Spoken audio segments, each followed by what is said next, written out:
নিরাপত্তা ব্যবস্থা মূলত তিন ধরনের হবে। নির্বাচন কেন্দ্র ৪২,৭৭৯-তে প্রতি কেন্দ্রে আমরা স্ট্যাটিক ফোর্স কিংবা স্থির ফোর্স থাকবে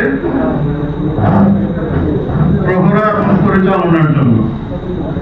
এর বাইরে ভ্রাম্যমান পুলিশের দল থাকবে এবং জরুরি পরিস্থিতি মোকাবেলার জন্য আমরা স্ট্রাইকিং পুলিশ ফোর্স বিভিন্ন জায়গায় নিয়োজিত করব। আমরা এবার ইলেকশনে নিরাপত্তা রক্ষার্থে প্রযুক্তির ব্যবহারের উদ্যোগ নিয়েছি। ৮০ কিংবা ৯০ কেন্দ্রে সিসিটিভি লাগানো হয়েছে। পুলিশের তরফ থেকে আমরা ঝুঁকিপূর্ণ কেন্দ্রগুলোতে বডি ক্যামেরা ব্যবহার করব। এছাড়া জেলার পুলিশ সুপাররা তাদের কাছে যে ড্রোন আছে, ড্রোন ক্যামেরা, সেগুলো তারা ব্যবহার করবেন তাদের সক্ষমতা এবং প্রয়োজনীয়তা অনুযায়ী। নির্বাচনী নিরাপত্তায়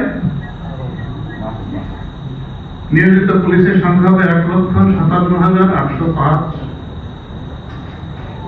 এর মধ্যে কেন্দ্রে স্ট্যাটিক ফোর্স থাকবে ৯৩,৩৯১। বাকিরা মোবাইল এবং স্ট্রাইকিং ফোর্স। এর বাইরেও ইলেকশনের অন্যান্য সাপোর্ট বা সহায়তার জন্য আমাদের ২৯,৭৯৮ জনবল নিয়োজিত থাকবে থানায় থেকে বিভিন্ন ধরনের সহায়তার জন্য। এটা যদি আমি হিসাব করি তাহলে পুলিশের নিরাপত্তা পরিকল্পনায় মোট মোতায়েন হবে ১,৮৭,৬০৩ জন পুলিশ সদস্য। আপনারা জানেন স্বরাষ্ট্র মন্ত্রণালয় বৈধ অস্ত্র জমা দেওয়ার নির্দেশ দিয়েছেন। সেই হিসাবে আমরা এখন পর্যন্ত ২৭,৯৯৫টি লাইসেন্সকৃত অস্ত্র থানায় জমা নিয়েছি।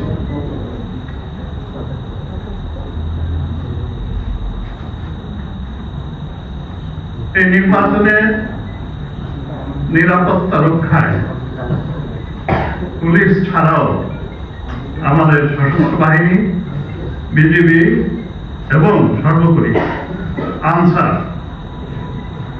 সবার অংশগ্রহণ রয়েছে।